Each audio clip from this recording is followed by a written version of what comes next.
seen her before. If you would have won. Yeah. Oh, shit. Our family has carried a big burden.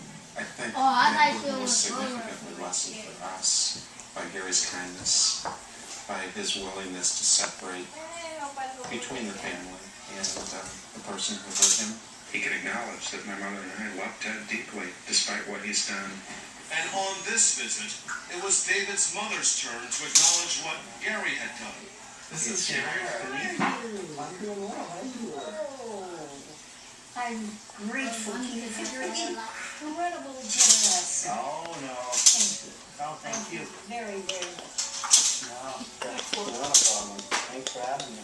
David Kowalski, though, still has one last bridge to build. One more relationship. Mom, what you cooking for dinner? It would be very meaningful turkey for burger. me. Why not?